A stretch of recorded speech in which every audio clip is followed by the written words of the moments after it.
Hindi na nga napigilan pa ni Davao City 1st District Representative Paulo Pulong Duterte na maglabas ng kanyang saloobin patungkol sa isyu na ibinabato ng liderato ng Kamara sa kanya.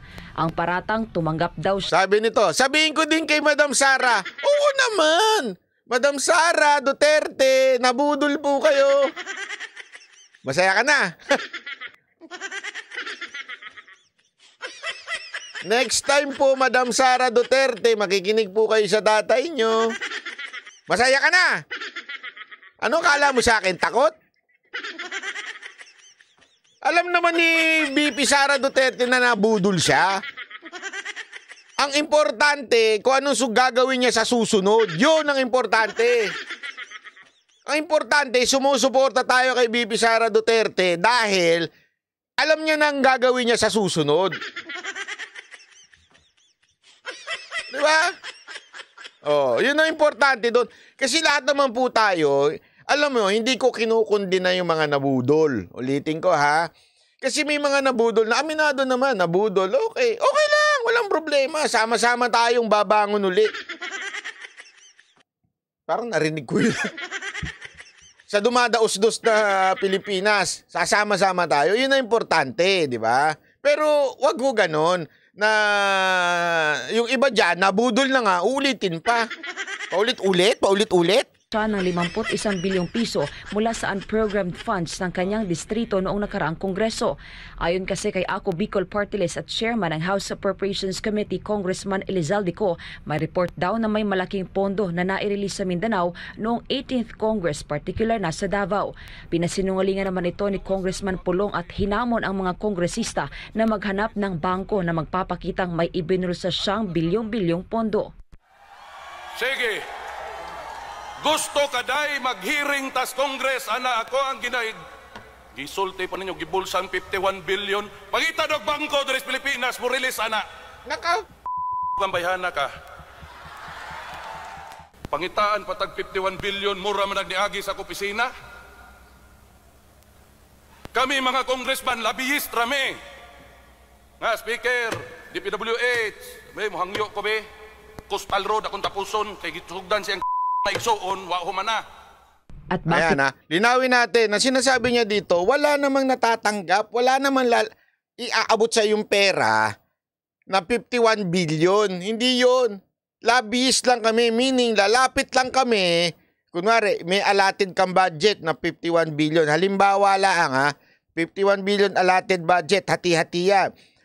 Sa 20 billion sa DPWH, 20 billion, ganito. Ngayon, lalapit ka ngayon doon sa mga departamento ng executive branch. Oy, pwede ba? Pakigawa naman itong ano namin dito. Ganun ho ang trabaho ng kongresista. Iba ho yung budget na formal. Ibig sabihin, tunay na budget. At iba naman din po yung MOOE na talagang miscellaneous expenses. Ibig sabihin, talagang inaabot yun. Sa mga kongresistang tulad ninyo, mga sip-sip kay tambaluslos. Eto po, hindi ho 51 bilyong inabot.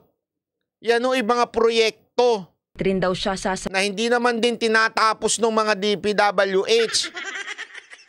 sabihan na dapat ay may sarili ng mga bahay ang kanyang mga kadistrito dahil daw sa laki ng pondong napunta sa kanya. 51 billion. Kadungog mo itong iro nga akong gidemanda, antong karon padayon man namang kaso. Di na ko isulti ang pangalan, kay musikat siya. Karon nagputak na pod. Hinahamon niya na ilabas kung sinasabing natanggap.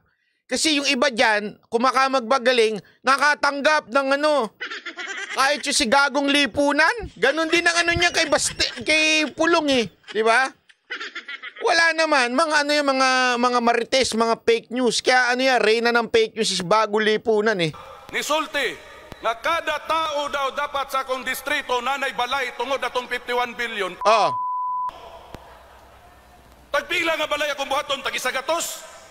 Ang mga Grabe yun ha. Kung daw yung 51 billion ibibili ng bahay, ano, tig 100,000 yung bahay. Pambira. Ang araw na ito ay ginawa dahil sa ambisyon ng nagpapakalat na maging mayor ng Davao City. Bata pa ko ang inyong amahan, gihimo kong drug addict. Yan, ito yung mga paratang sa kanya nun. Bata pa daw siya. Kasi sa totoo lang, marami tayo naririnig na ganyan eh, yung kwento-kwento. Si Pulong, adik yan. Si Baste, ano yan, adik yan. Kita mo nga, puro tato. Tarantado ang putang inang yan. Sorry pero bibuisit ako dyan eh. 100 pesos hindi pala 100,000. Hindi totoo, iritang-irita ako sa mga nagagaganyan, yung nagsasabing, kasi yung mga yan, adik yan, puro tato. Ako nga, puro tato ako, pero ni isang beses di pa po ako nakakita ng ecstasy, shabu, cocaine. Totoo po. Hindi po ako adik. Adik lang ako sa pagmamahal, pero adik sa mga ganun, wala. Sa kape, oo. Yun ang totoo kasi masyado nilang uy, hindi, alam mo ba, yung si Pulong, ayaw mo ba, tsaka si Baste, kita mo mga itsura niya, no? Parang mga basagulero. Ay, yung inusgahan ka dahil mukha kang basagulero? Pag-abot kan di Guzman, drug addict, drug pusher, karon ang mga gibuhat na kog drug smuggler. Og drug smuggler ko dato na kay kung ano na pamanggod rin sa inyo, tubangan ron. Ano mo serbisyo pamanggo ninyo? Tuupod mo ng iro nila. Ngay ubang tao... siya doon kung talagang may pera na siya, mayaman na siya, smuggler siya, di sana, hindi na siya nag-kongresista, nag-vice mayor. Tama naman labi na yung mga party list ng mga... Na ubang tao Dres Davao, gadali. Hindi kahulat og eleksyon. Hindi nga rin daw maintindihan ni Congressman Pulong kung bakit takot na takot ang mga congressman sa kasalukuyang House Speaker. Karon, tulo ka speaker akong nagian, ani akong kinabuhi sa politika. Na si Congressman Alvarez, nahimong speaker. Si Cayetano, nahimo na akong speaker. Si Velasco, nahimo na akong speaker. Karon ra ko kitag mga congressman nga hadlok sa ilang speaker. Ngano man na? Ma-heart attack tanim. Duhara man na. Hadlok matanggal pagka-congressman, parehas gibuhat nilang Arnie Tevez, gi-ethics ka. Dito po ko padulong, sigurado. Ano yung sinabi niya dito? Nireveal niya. Ito yung sinasabi ko sa inyo noon Tama, mali. Sinasabi rin ni Jojo Di Guzman yan. Isipin niyo yun Isipin niyo na mabuti yan. Yan din yung sinasabi po ng natin noon. Tayo mga Banateros Brothers at kahit si Jojo sinasabi noon. Diba? Kung ano yung ginawa nila kay Tevez, gagawin nila sa lahat ng hindi nila kakampi. Ayan sinasabi na niya. Ayan uulitin niya. Ma-heart attack tanim. Duhara man na. Hadlok matanggal pagka-congressman, parehas gibuhat nilang Arnie Tevez, gi-ethics ka. Dito po ko padulong, sigurado. Matatandaan na sinabi ni Kong Duterte. Tingnan ninyo. Ano yan? Matatanggal ho yan sa pagiging kongresista. Dadaanin sa ethics. Kung ano yung ginawa kay Tevez noon, gadaanin nila ngayon. Ganyan din ang gagawin nila kay Pulong. Kaya tingnan nyo. Mag-iimbento yan na kung ano-ano. Kung kakasuhan ng kung ano-ano yan. Abangan ninyo. Magsusulputan. Kaya nga di ba yung lintik na 51 billion yan? During pandemic, nagsulpot bigla. Eto na. Dahil nagsasalita na mga Duterte, sigurado, puro tetebesin din. Ayun. That's the perfect term, Jojo Di Guzman. Tetebesin din si Congressman Pulong. Kaya nga ito, tingnan ninyo. Alam mo, ito yung sinasabi ko sa inyo kahapon pa lang nung nag-live tayo doon sa Davao. Etong panahon na ito, this is the time na hindi ho tayo dapat nag-neutral na. Itong mga kongresista natin, mga senador natin, mga inaasahan nating mga politiko, this is the time to talk. Are you for Duterte o are you for power? Alam mo, sa totoo lang marami yung nag-a-advise sa akin. Marami yung nagsasabi, alam mo Banat Bay, naiintindihan ko yung pagiging Duterte mo. Pero tandaan mo, the Duterte is fading away. Bakit? Matanda na si Pangulong Duterte. Wala na kayong dyan. Alam mo, ito nga yung sinasabi ko Minsan, kung ako lang, isang vlogger, sinasabihan ng ganyan. How much more yung mga politiko na alam nila na matanda naman na si Pangulong Duterte. Kaya kita nyo, nung panahon na si Pangulong Duterte, presidente, walang yung PDP na puno. Nagtalunan doon, nagsipsipan, ika nga, di ba? Lahat sumipsip kay Pangulong Duterte. Ngayon, nung nakita na nilang walang pakinabang dahil matanda na, hindi totoo. Hindi ko sinasabing I agree with the person na kumausap sa akin. Pero ganyan no kasi yung thinking nila eh. Wala na yan. Mawawala na yan si Duterte. Kaya wag nyo na suportahan yan. Wala na kayo mapapala dyan. Lalong-lalo na pagka ikaw ay politiko, ganyan ang ano. Pero sa akin hindi ho yun. Ang usapan ho dito, ano ho ba ang katotohanan? Alam nyo, mahirap na laban ho ito. Napakahirap na laban ho ito. Itong mga binitawan ni Pangulong Duterte. Remember, ang nasa power ngayon, Marcos. Anong ibig sabihin nun? Kontrolado niya lahat ng ahensya ng gobyerno, kontrolado niya lahat ng pulis, sundalo, kontrolado niya ho yan. Kaya nga, pita mo yung PDEA.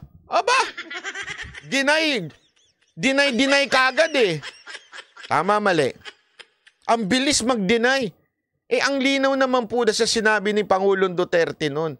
At syempre, ang tagal na po noon, mayor pa ho si Pangulong Duterte.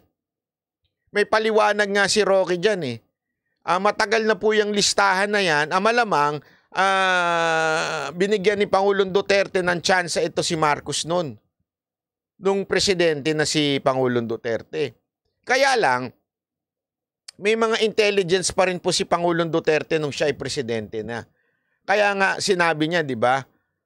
Bangag noon, hanggang ngayon bangag pa rin. Yun ang sinasabi niya.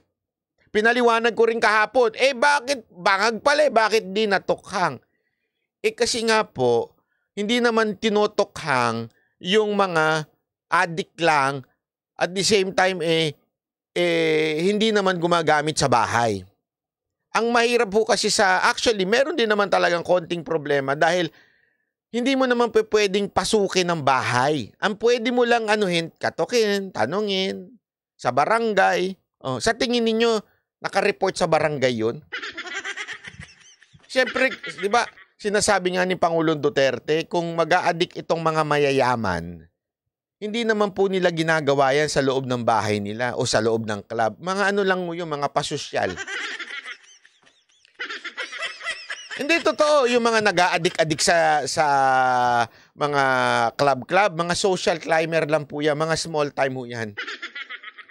Yung mga mayayaman talaga, yung mga galing sa pamilya ng mga mayayaman, una-una hindi pupunta ng publiko yan para mag-addict. Tanga ba kayo? Pupunta sa club para mag-addict. Yung mga napapanood nyo sa pelikula, mga small time lang ho yun.